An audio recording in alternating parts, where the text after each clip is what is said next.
Yeah. They had an interview with Andrade, Garza, and Selena Vega. They say, bro, you know what I read? I read something.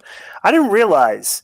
I guess there is a considerable amount of Latino fans in the demographic for WWE. Do you know about that? Yes. Okay, I didn't. Yeah, I didn't. That why do you think know they the have numbers, Latinos on like the that. show just for fun? No, they do have a lot of Latinos. Then it's for people that are wondering why there's so many Latinos on the show. That it skews heavy towards the towards Latino. Like there's a large percentage of Latino fans that you wouldn't have thought. You know. Well, here's the thing. Here's a very interesting thing. For the first time since they've been taking census in the United States, the population that's 16 and under for the first time in the history is more non-white than ever. Right. So they're calling it a browning up. So you can only imagine in 20 years, there's 30 years for sure, the minority will now be the majority. And everybody's getting ready for that. Everybody's seeing it. You know what I'm saying? Yeah. So they did a funny thing in the back.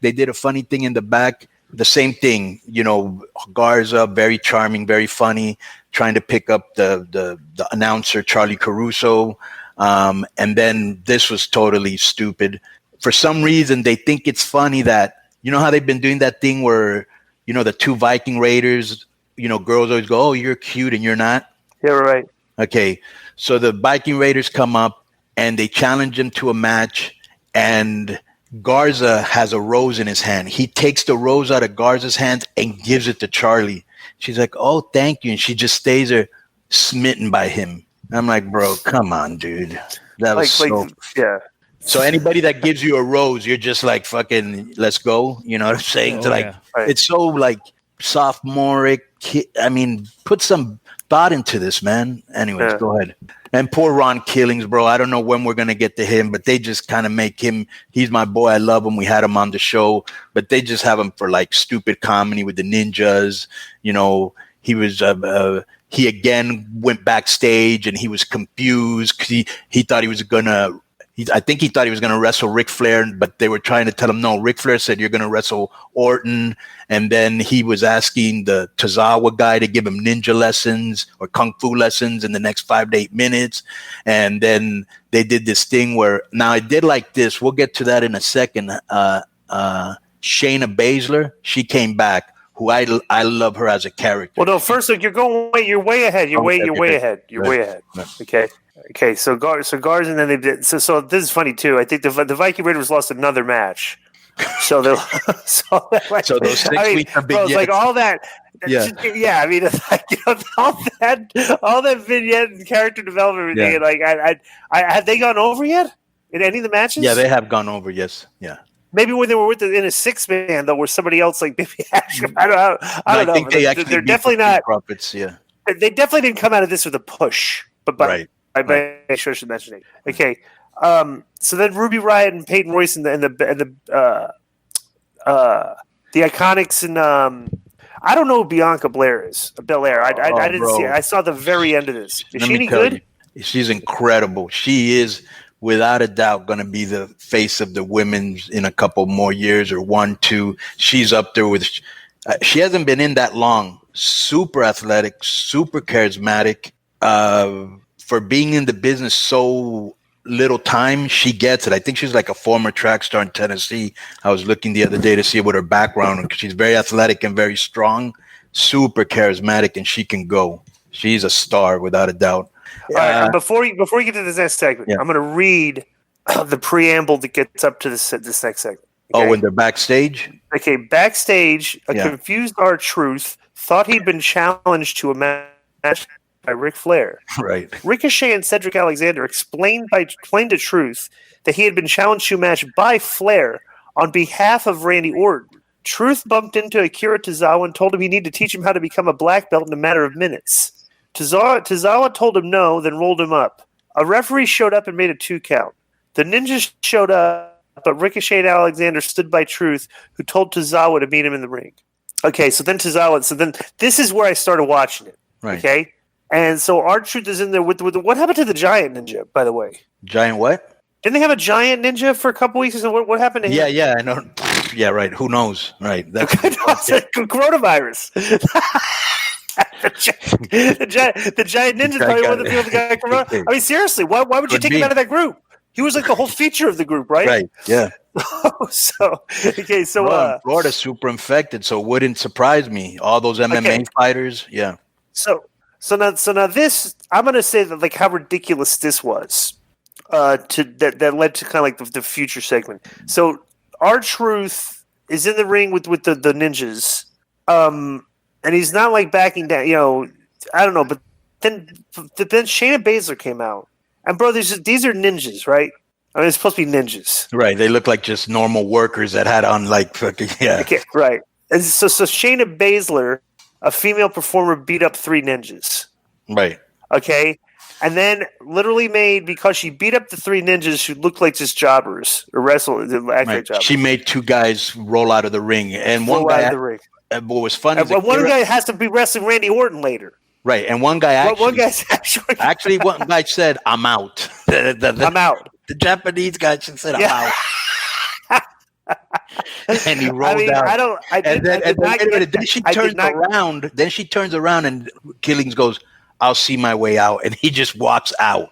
You know, and here's the problem. Maybe they're doing this. Right. Maybe they're trying to turn Shayna Baszler into Ronda. Mm-hmm. Like I could see Ronda doing that spot. You know, because she went at it with Triple H. Like I do like something about Shayna, and I'm sure you noticed the same thing.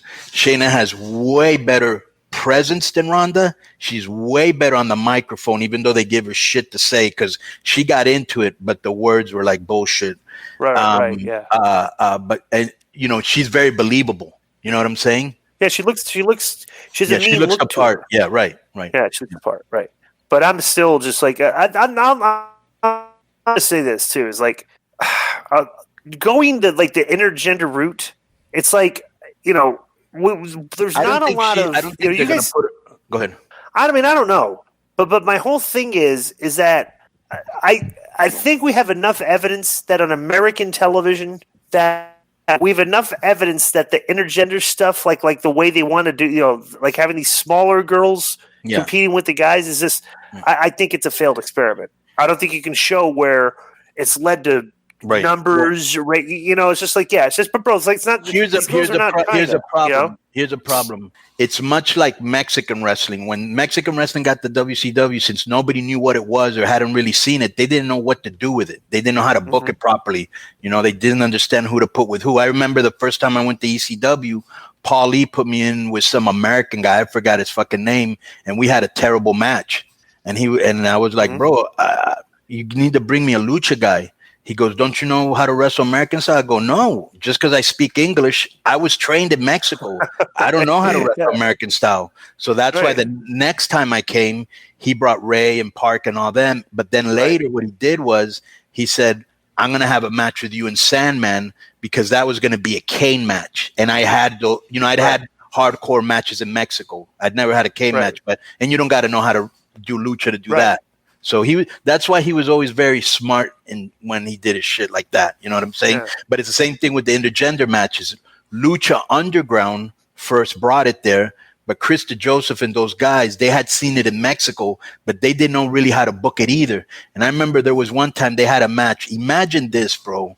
Sexy Star, who's probably, I don't know, 5'3", 5'4", the most, maybe 120 pounds, maybe. Okay, they're trying to put her out like she's a superwoman that can beat all these people. When and but she's a shoot boxer though. Big so there deal. Is that thing. You know what I'm saying? So like some of these girls that are shoot fighters, they think that maybe but still you're still presenting your. Bro, listen, you can put any shoot boxer in the world, and do you know who Big Rick is? Or what was his name in WWE? He's a massive individual. Ezekiel Jackson, right? Ezekiel Jackson, bro. Right. That guy's got to be 6'6", 300. Bro, he's a beast. You know, he looks fucking like Bobby Lash, huge, not his cut, right? And they had her wrestling this guy. And the match was fucking terrible, Right. And then they had her wrestling Superfly. And I remember I'll never forget this. We were backstage in the fucking control room. And when you're giving orders to the referee or to the director of camera, hey, Tope's coming here, you know, and he'll be camera one, you know, we're back there doing that. Krista Joseph is looking at the show and he's going, why isn't this match any good? I go, because she's not that good. All the other wrestlers have been making her look good. And for her to look good, you have to put her in with a good base. He's not good enough base to make her look good. Oh, you thought she was going to make him look good? Oh, wrong.